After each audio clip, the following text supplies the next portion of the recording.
N8N, ça paraît super sur le papier. Un outil no-code puissant capable de créer des agents IA et d'automatiser presque n'importe quoi. Mais soyons honnêtes, quand tu débutes, c'est loin d'être aussi simple. Il faut choisir les bons blocs, les connecter dans le bon ordre et ensuite chercher les bonnes intégrations. Et dès qu'il y a une erreur, t'es souvent seul face à un message qui est flou avec zéro explication. Et au final, t'as passé 2 heures sur un truc qui était censé te faire gagner du temps. Mais maintenant, imagine un instant que tu puisses recréer les mêmes types d'agents IA que sur N8N, qui se connectent à tous les outils comme Google, YouTube, Telegram, Gmail et des milliers d'autres, mais réellement sans connaissance du vrai no-code en tant que débutant, simplement en lui envoyant un prompt. Tu décris l'agent de tes rêves et boum, il est généré sous tes yeux. Et bien c'est exactement ce que permet ce nouvel outil que je vais te présenter aujourd'hui. Un outil qui a été développé par Pipedream et entre nous un dangereux concurrent à N8N, vous allez le voir, mais cette fois-ci pensé 100% pour les débutants. Je te montre comment ça marche. Alors l'outil s'appelle en effet String, disponible sur string.com, et pour être honnête avec toi, j'ai jamais voulu le tester de mon côté, du coup j'ai pris le temps de faire la vidéo là pour que je puisse réagir en même temps que toi. Alors le but ça va être de générer 2 agents IA qu'on pourrait faire sur N8N, mais cette fois-ci grâce à String, un simple et le deuxième plus compliqué pour voir comment il réagit et voir si en effet il va être à la hauteur de nos espérances. Alors pour commencer, il faut évidemment te créer un compte, donc on va se sign in justement juste ici. Tu peux passer par Google pour te créer un compte, c'est ce que je vais faire de mon côté. On continue. Là on a accès à l'interface. Et ici, en fait, ça va être comme ChatGPT. On va pouvoir lui envoyer un prompt et lui, en retour, ne va pas donner une simple réponse texte, mais une automatisation fonctionnelle. Donc, pour commencer, moi, je te propose qu'on crée un agent IA qui va scanner mes emails sur Gmail et qui va filtrer les messages prioritaires. Donc, les pros, les urgents, les personnels. Et le but, c'est que tous les jours, ou alors quand je lui demande, qu'il me synthétise les points importants et m'envoie un résumé par Telegram. On est parti, on va appuyer sur le bouton magique. Et là, normalement, ça devrait nous générer un agent IA fonctionnel prêt à l'emploi parce que là, c'est du 100% no-code. Il n'y a pas de compétences à développer. C'est comme ChatGPT, une requête, une réponse. Donc là, tu vois, il commence à générer. Je vais créer un agent qui scanne automatiquement vos emails Gmail. Il comprend bien. Donc, il va bien configurer un déclencheur programmé pour scanner nos emails, récupérer les nouveaux emails depuis Gmail, utiliser l'IA pour analyser et filtrer les messages prioritaires. C'est ce que je voulais. Synthétiser les points importants, formater un résumé structuré et envoyer ce résumé via Telegram Bot. Excellent. J'approuve le plan. Et maintenant, on est parti, on génère. Et là, tu vois que la manière dont c'est créé, ça ressemble vraiment à un truc comme Lovable. Je sais pas si tu connais Lovable, mais ça permet de créer des applications pareilles pour ceux qui débutent et qui ne font pas de code. C'est-à-dire que au lieu de coder nous-mêmes, on demande à l'IA de générer ce qu'on souhaite et lui, en retour, nous donne une réponse fonctionnelle, prête à l'emploi. On n'aura même plus qu'à déployer l'application. C'est le même principe, mais cette fois-ci pour les workflows et les agents IA. Donc là, on peut voir que c'est encore en progress. Ça prend un petit temps, mais c'est normal, hein. Et ben voilà, ça y est. De mon côté, j'ai envoyé la requête, il était 10h29. Là, il est 10h32, donc en 3 minutes, il a su me générer ce workflow. Donc là, qu'est-ce qui se passe concrètement? Il y a un déclencheur, c'est-à-dire qu'à 9h, il y a une automatisation qui va se lancer. Il y a un get recent email, c'est-à-dire qu'il va récupérer sur ma boîte mail, en effet, les emails récents. Ensuite, apparemment, c'est GPT qui va analyser les priorités, puis on passe l'analyse de GPT dans un JSON, qui lui va nous coder ça pour nous structurer et ensuite pouvoir envoyer ça sur Telegram. Pour le moment, ça paraît parfait. Là, maintenant, on nous demande de configurer le Gmail account. Si tu veux, c'est le même principe que sur N8N. Quand tu veux relier des API ou relier des applications avec ton workflow, il faut que tu lui donnes une clé d'accès. C'est le même principe. Si jamais tu veux qu'il communique avec ton Gmail, avec ton Telegram, avec tes applications, il faut lui donner le moyen de le faire. Et pour ce faire, il faut se connecter. Donc là, on va se connecter. Hop, j'autorise évidemment, je sélectionne tout. Hop là. Continuer. Ok, ça a bien été accordé. J'envoie la liaison. On voit ce qui se passe. Ok, je vois que ça recode encore à côté. Super. Là maintenant, c'est pareil. Il faut que je configure le get recent email. Donc là, on propose 100 résultats. C'est-à-dire que les 100 récents seront les 100 premiers non ouverts, je suppose. Return payload as plain text, ok. Search query, ok. Gmail, du coup, c'est bien mon compte Gmail secondaire, super. Le label, qu'est-ce que c'est? C'est simplement des catégories. Donc, on va piocher dans le inbox, c'est-à-dire dans la boîte de réception. Et parmi ceux-là, on va prendre les unread, donc ceux qui ne sont pas encore ouverts. Ok, ça me convient, je suis d'accord. Pour le moment, tout se passe merveilleusement bien, c'est incroyable. Là, il a réussi à trouver 17 messages qui correspondent à ça parmi les 100 derniers, visiblement. Il continue à écrire. Maintenant, on rentre dans le nœud de l'analyse. Donc là, il faut évidemment analyser, donc accepter l'accord de GPT. Qu'est-ce qu'il nous propose? Tout ça, on part du principe qu'on est des débutants, donc on va même pas s'intéresser, on va dire ok, ça me convient. J'ai vu qu'il analysait avec GPT 4.1, c'est ok. Là, pour un workflow simple, déjà, je vois que tout se passe très bien. J'ai hâte de tester pour un truc plus compliqué, mais en tout cas, actuellement, ça a l'air d'être un peu le paradis, hein. Je sais pas ce que vous en pensez, mais dites-moi ça en commentaire. Je trouve ça quand même fou à quel point c'est accessible, hein. Ok, donc là, il configure un message, très bien. Là maintenant, c'est le format email summary, donc je regarde la configuration. Est-ce qu'on inclut les timestamps? C'est-à-dire que est-ce que je vais avoir la date et l'heure du message de base? Donc oui. Le maximum d'emails par catégorie, ben j'en veux 5 au maximum, ça me convient. Ok, on teste, on part là-dessus. Donc même les propositions, je trouve qu'elles sont en adéquation avec les requêtes personnelles, c'est-à-dire qu'ils n'en abusent pas, ils proposent un bon compromis. Et enfin maintenant, on nous demande de connecter un Telegram account. Soit il nous faut un nom de connexion, soit un bot token. Je vais te montrer si jamais tu veux le faire de ton côté. Pour avoir accès à Telegram, tu vas sur ton PC. Hop là, je vais en faire un en live avec toi, comme ça tu pourras le faire de ton côté si tu veux tester. Donc pour ce faire, tu auras simplement à aller sur Telegram, que ce soit sur PC ou sur mobile, c'est pareil. Donc là, tu vas rechercher Botfather. Botfather, tu auras lui avec le petit tic, donc c'est le officiel, tu cliques dessus. Et là, on va créer un nouveau bot. Donc /newbot, ok, paf. Là, il faut donner un nom. Donc je te propose de faire string test. Hop là. Et maintenant, il faut donner un nom avec bot à la fin. Donc string test bot, très original. Et une fois que tu as ça, maintenant, tu as une clé d'API. Donc c'est comme ça qu'on va pouvoir communiquer avec ton chatbot qui est disponible juste ici. Hop là. Start, il démarre.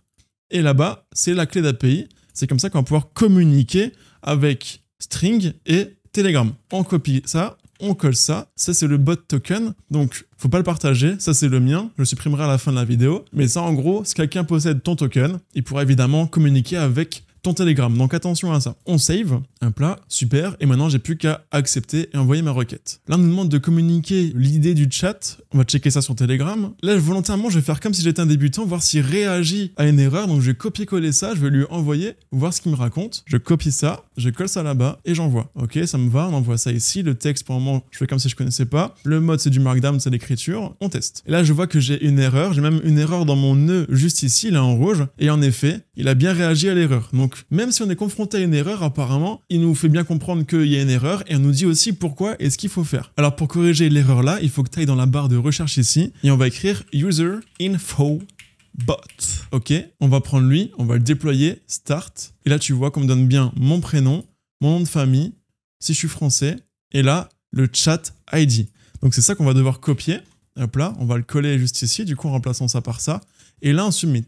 Et maintenant, on va avoir un truc fonctionnel, tout va bien être configuré et Telegram va bien pouvoir communiquer avec notre bot à l'intérieur. Ok, on regarde ce qui se passe, on teste avec ça comme tout à l'heure, on va accepter, on va tester. Apparemment, le test était concluant, là on me dit que ça a bien fonctionné et j'ai bien reçu une notification sur Telegram. Je vais regarder ça tout de suite, clac clac, donc je vais aller sur mon bot qui est juste là. Et ça y est, hop là. En retour, qu'est-ce que j'ai? Eh ben j'ai mes résumés d'emails, très bien, ça c'est bon. J'en ai un urgent, apparemment c'est Google qui me dit que j'ai ça. Ok. Pour la partie professionnelle, j'en ai 4, donc il faut confirmer mon adresse. Des mises à jour sur un formulaire de Creative Cloud. D'ailleurs, il faut que je fasse attention, ça passe à 40 balles par mois. Ok, merci à vous. Une notification sur ArtStation. Personnel, du coup, j'ai loupé apparemment 2 messages personnels ici. Professionnel, apparemment, j'en ai 3. Donc, il faut que je fasse attention à ça, à ça, à ça. Donc là, vraiment, ça correspond à ce que je veux. Ça m'a pas renvoyé tous mes emails. Ça m'a capturé ce qui n'était pas ouvert dans ma boîte mail, un condensé de tout ce que je n'ai pas encore ouvert. Ça m'a pas entièrement collé mes parpaings. Ça me les a résumés pour que je puisse les relire et que, en un clin d'œil, je puisse voir ce qui se passe. Donc à partir de là, je pourrais même demander à mon bot, eh ben, une fois que tu m'as fait le résumé par rapport à ces mails-là, tu peux les considérer comme ouverts pour ne plus les considérer le lendemain. Et là, comment c'est programmé, eh ben, je pourrais déployer, comme tu le vois ici, eh ben, mon application pour que, effectivement, tous les jours à 9h, j'ai bien ce récap sur mon Telegram. Donc pour le moment, il valide clairement les tests et il semble être à la hauteur de ce qu'on pourrait espérer de lui. Elle a réussi cet agent IA, mais est-ce qu'elle va parvenir à faire plus? Donc est-ce qu'elle va parvenir à faire aussi des recherches approfondies? Donc on va voir ça tout de suite dans la seconde partie de la vidéo. Je t'encourage à rester. Si tu veux aussi de ton côté apprendre l'IA, être informé des nouveautés, je t'encourage à rejoindre mon school. Tu peux récupérer toutes les ressources de chaque vidéo. Tu peux aussi apprendre davantage les bases de N8N grâce à ça. Et tu peux aussi échanger avec la communauté, partager ton travail avec la communauté et évidemment échanger si jamais tu as des galères ou tu veux en apprendre plus. Je t'encourage à nous rejoindre. Le lien est disponible en description. C'est gratuit. Donc vraiment, comme tu peux le voir, c'est le même fonctionnement que N8N. On a bien des nœuds avec à chaque fois une correspondance. On peut voir la progression à gauche si jamais tu t'intéresses à ce qu'il fait actuellement. Tu peux voir ici aussi que tu as les tokens. Quand tu crées un compte, tu as 3 millions de tokens. Là, du coup, l'application là m'a consommé apparemment 600 000 tokens. Donc tu pourrais en acheter plus si tu veux, grâce à un plan je suppose. Mais là, si tu veux juste l'essayer, prends ce temps-là, crée un compte Google, tu vas dessus, tu testes ça sur des applications que tu utilises de ton côté. Là j'ai voulu faire un truc un peu mainstream qui parle un peu à tout le monde. Donc franchement, il valide le test et je suis vraiment surpris à quel point c'est accessible pour les débutants. Vous avez simplement à remplir des données et ça ressort ce qu'on souhaitait au même titre que les automatisations sur N8N. Donc je pense qu'en tant que débutant, pour des tâches simples comme celle-ci, prioriser des applications comme celle-là. Premier test validé pour l'application String de PyDream. On va maintenant essayer un peu de corser les choses, voir s'il répond effectivement présent à une requête un peu plus compliquée. Donc on est parti, on va ici dans Start New Chat. Et là, voici ma nouvelle requête. J'aimerais bien que tous les matins, pareil, à 9 h, comme ça on a encore une automatisation, qu'il aille sur les sites que j'ai proposés juste là, et qui me trouve les dernières news et tendances IA automatisation de la journée dernière. Donc le but du jeu, c'est qu'il récupère toutes ces datas-là, toutes ces nouveautés par rapport à la journée qui est passée hier, pour que tous les jours à 9 h, quand je me mets au travail, je sais ce qui est sorti, je connais les nouveautés, j'ai déjà un résumé, donc j'ai un peu mon journal, si tu veux, qui est déposé chez moi, mais qui va correspondre clairement à ce que moi je recherche. Incroyable. Le but, c'est qu'il ne fasse pas que du scrapping, mais qu'il me résume aussi les 5 niches ou idées de contenu IA automatisation, les produits chauds, et qu'il les classe par nom, description, cible client, qui me fasse aussi un mini business plan et qui m'envoie l'analyse aussi, cette fois-ci par mail sur Gmail. Comme ça, on va pouvoir un peu tester sur la recherche de données, voir s'il arrive bien à condenser tout ça et voir s'il fait bien aussi la part des choses sur les classes. Est-ce qu'il peut séquencer, nom, description, tout ça. Ok. Donc on va le tester là-dessus et on est parti comme tout à l'heure. On relance avec la flèche. Ok, ça y est, c'est lancé. Donc là, on va voir si ça correspond bien à ce que je veux. Un trigger tous les jours à 9 h. De Paris, donc il se base même sur le UTC plus 1, super. Là, je veux qu'il scrape les sites là, donc Rundown AI, Google Trends, Product Hunt et Reddit, ok. Par rapport à quel thème? AI automatisation sur les dernières 24 heures, donc c'est même mieux que ce que j'ai proposé. Incroyable. Je veux qu'il analyse ce travail-là et qu'il en fasse aussi un résumé pour me sortir les 5 niches. Super. Je veux qu'il structure chaque idée avec le nom description, les clients cibles et le business plan et qu'il m'envoie l'analyse complète sur Gmail. Évidemment que j'approuve. Donc là, c'est parti. Comme tout à l'heure, à l'instar de Lovable, on envoie une requête. On nous propose si ça correspond bien à ce qu'on veut. À droite, ça commence à travailler. On voit ce qui se passe. Et à gauche, on va pouvoir échanger avec le chatbot et donc l'intelligence artificielle proposé par String de chez Pipedream. Là, on voit que les tokens commencent à fondre à vue d'œil. Là, apparemment, il nous fait un nœud de scrapping, donc il est en train de scraper tous les sites. Il a bien mis Reddit, Product Hunt, Google Trends, Rundown. Donc franchement, pour le moment, il répond bien à ma demande. Ok, on va le laisser travailler tranquillement, hein, on va pas le déranger. Ok, ça y est, on a le workflow complet. Donc là, qu'est-ce qui se passe? Tous les jours à 8 h, j'avais dit 8 h ou 9 h, je sais plus. En tout cas, je pense par rapport au plus 1. Donc c'est bien 8 h par rapport au UTC 0, ok. On va scraper les sites en question, on va analyser les trends grâce à GPT, et là-bas, ensuite, on va m'envoyer le retour sur Gmail. Pour le moment, la base, le plan est parfait. Maintenant, on va voir ce qui se passe. Ok, là, je vois qu'on me propose d'avoir accès à Reddit. Et pour ça, il faut connecter mon compte avec, pareil, une clé d'API, donc l'identifiant ID, et une clé secrète. Là, on va supposer que je suis un débutant. Je ne sais pas comment ça marche, donc je peux cliquer là-dessus pour avoir les informations. On me dit comment faire. Et là, comme tout débutant, on va se dire, waouh, ça me fait peur. En vrai, est-ce que j'ai vraiment besoin de Reddit? On va supposer que non. Ok, pour le moment, on va supposer que je ne veux pas Reddit. Finalement, je ne veux pas scraper Reddit. On communique avec lui, voir ce qu'il nous propose. Donc là, il a bien annulé le scrapping de Reddit. Il va changer les étapes. Donc il est réactif. Ça, c'est très très intéressant. On peut moduler notre requête. Tu vois, il a supprimé ici. L'utilisateur veut maintenant plus que la source là, celle-ci et celle-ci. Donc il veut plus Reddit. C'est excellent. Il repropose un code en fonction des nouvelles informations de l'utilisateur, donc il est bien à l'affût et répond bien aux demandes utilisateurs. C'est incroyable. On va encore le laisser travailler un petit peu. Là, on me demande de me connecter à Product Hunt Account. Ok, là, je vais accepter. J'ai pas de compte, donc je vais en créer un. Donc, grâce à Google, paf. J'accepte évidemment. Avec le compte là, j'autorise.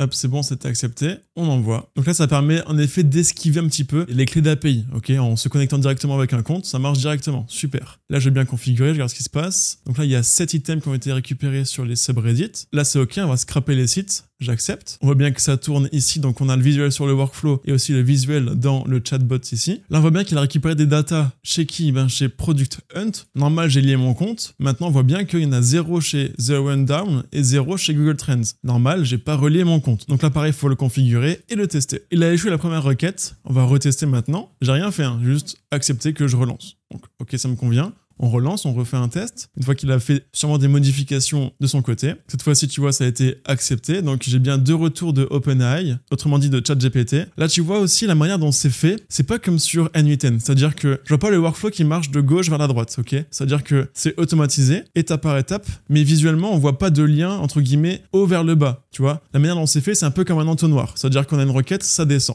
Très bien. Sur N8N, on a un workflow qui est linéaire, une entrée, une sortie, et on voit que ça tourne, mais que les requêtes vont pas faire des allers-retours, tu vois. La manière dont c'est fait, on va scraper, on va faire appel à GPT, on va remonter la data, on fait pareil, et ensuite on envoie ça à Gmail. Donc la manière dont c'est proposé, on comprend comment ça fonctionne, mais sans donner trop d'infos, sans surcharger le schéma à droite aussi. Là, il me demande de connecter mon Gmail. Donc bien sûr, je vais le connecter. Hop là. Le test apparemment a été validé. J'ai bien un tic ici. Hâte de voir ce qui va se passer. Ok, donc là, apparemment, il m'a fait un retour. Apparemment, ça devrait même fonctionner. Et apparemment, j'ai plus qu'à le déployer, évidemment. Donc ça, c'est comme sur n8n quand tu rends le projet actif. Quand il est actif, si tu as une routine qui est mise en place, et ben ça va l'activer quand la routine va effectivement devoir se mettre en route. Donc là, typiquement, tous les jours à 9h avec heure parisienne. Ok, je vais regarder sur mon compte Gmail ce que j'ai reçu. J'ai bien un mail rapport quotidien AI automatisation qui date de ce jour-là. 2025, qui me dit bonjour, j'ai l'analyse, j'ai le sommaire, d'accord, donc avec du contenu ici, super. J'ai un nom, donc apparemment install Invoice IA, il y a quelque chose à faire là-dessus. J'ai une description, j'ai la cible client, j'ai le mini business plan, par exemple, proposer un SaaS, d'accord, donc ça c'est le truc basique quand il y a des IA qui sortent. Créer un SaaS qui permet de rendre possible l'accès aux débutants, ou en tout cas à tout public, avec un abonnement mensuel, évidemment. Donc j'en ai plein. J'ai aussi EduPrompt GPT, j'ai aussi Illbot Intake, j'ai aussi iContent Studio. Donc ça a répondu à ma demande. Maintenant, visuellement, tu vois bien que c'est pas forcément très beau. Donc, je lui ai demandé d'améliorer ce travail-là pour qu'il puisse me faire un retour mail fonctionnel et surtout plus accueillant. Et j'ai aussi lui demandé qu'il traduise tout ça en français. Donc, clac, je lui ai écrit ça ici. Traduis-moi ça en français et fais en sorte que l'email que tu vas m'envoyer soit beau, organisé et évidemment pas sous forme de output parce que ça, c'est ce qu'on appelle une sortie, d'accord? C'est une sortie brute. L'IA a fait le travail, mais c'est encore trop brut. C'est pas accessible au grand public dans le sens où on n'a pas des données qui sont visuellement belles, bien catégorisées et pas sous forme avec des accolades ici. Ok, donc là, il me reste 1 million de tokens. J'en ai bouffé déjà 2/3. On va envoyer ça et j'espère que maintenant, je vais avoir une sortie qui va être belle, esthétique, structurée et en français. Là, je vois qu'il travaille, tu vois, il me propose une structure qui est intéressante. Hop là, si je remonte, une fusée, recommandation, prochaine étape, super, résumé exécutif, rapport d'analyse de business. Donc là, il structure bien les choses. Je vois bien que c'est en français, rapport français formaté avec succès. Super. Là, du coup, il retravaille le code, donc c'est du JSON, donc pour qu'il puisse effectivement fonctionner. Là, tu vois, il a rajouté un nœud. Ce nœud-là va permettre du coup de récupérer le output de GPT, ok, et de catégoriser tout ça pour ensuite pouvoir dire ok, ça c'est le texte que je veux, typiquement recommandation, cible et tout, et que dans chaque case, du coup, on récupère les variables et qu'on les colle dans les catégories. Comme ça, on va avoir une structure globale dans chaque email, mais à chaque fois qui va être modifié en fonction des datas qu'on aura tous les jours. Là, on me demande si le format me plaît. Bon, bah, moi, je vais accepter directement. On va tester. Donc là, pour le moment, tout paraît plug and play. C'est incroyable. Ah, j'ai pas assez de tokens. Là, faut upgrade, c'est-à-dire que j'ai consommé mes crédits. Il faudrait payer maintenant soit annuellement 30 € par mois, ou soit mensuellement 45 € par mois. Là, pour le test, pour moi, il est concluant. Je sais très bien ce qu'il a proposé juste après. Il va juste restructurer le mail et m'envoyer ça par mail, donc avec une meilleure gueule que ce qu'il y a ici. Donc, pour le moment, il passe clairement les tests que j'ai pu lui proposer. Il répond vraiment à la demande, en tout cas du tout public. Là, par rapport à ce qu'on a pu tester ensemble, c'est clairement à la hauteur de nos espérances. C'est-à-dire qu'avec une seule phrase, on a pu créer des agents IA qui sont capables de se connecter aux applications externes, donc mail, Telegram, site, sans aucun bloc à relier et sans aucune connaissance en code. C'est clair, c'est rapide, c'est fluide, c'est puissant. Donc, par rapport à n8n, est-ce que c'est vraiment un concurrent? Évidemment, c'est un concurrent. Par contre, n8n va clairement rester au-dessus. Je pense que ça va être, entre guillemets, une feature qui va être apportée à n8n pour concurrencer ce genre d'application. Donc, dans n8n, je pense qu'à l'avenir, on aura ce genre d'outils, des IA capables de répondre aux besoins des clients, de créer des workflows. Parce que si jamais tu vas sur n8n, tu vois, tu peux retrouver des milliers de workflows faits par la communauté. Donc, finalement, ce qui est problématique ici, c'est pas le fait de créer des workflows, c'est pas le fait d'en avoir. Par contre, ce qui est compliqué, c'est de pouvoir les mettre en place, donc les rendre actifs et de les adapter selon ton besoin. Donc je pense que pour les mettre en place, n8n va toujours rester au-dessus. Par contre, pour l'adapter, je pense que des applications comme String et du coup des futures features dans n8n pourront nous aider à mettre en place justement ce travail-là. Donc finalement, c'est un gros sketch, c'est-à-dire que des agents IA vont pouvoir créer des agents IA qu'on va pouvoir implémenter dans des workflows utilisant l'IA. Si t'as jamais passé le cap d'apprendre n8n, bah, je t'encourage à le faire. Tu vois bien que ça va être une nécessité à l'avenir. Mais je veux dire automatiser, maîtriser l'agentique IA va vraiment être une grosse compétence à maîtriser dans les mois, années à venir. Si tu veux te lancer, tu as le school pour ça, et si jamais tu maîtrises déjà n8n, je t'encourage aussi à aller checker, en tout cas faire ton agent IA pour te faire ta propre idée sur String. Si tu veux te lancer sur n8n et commencer à créer tes premiers agents IA, il faut d'abord commencer par avoir n8n, donc je t'encourage à aller voir la vidéo qui est disponible juste ici, dans laquelle je vais te montrer comment tu peux créer ton premier agent IA grâce à n8n gratuitement sur ton PC. Sinon évidemment pour me soutenir, tu peux liker, partager, mettre la cloche et t'abonner. Et nous on se retrouve directement sur cette vidéo. Allez, à plus.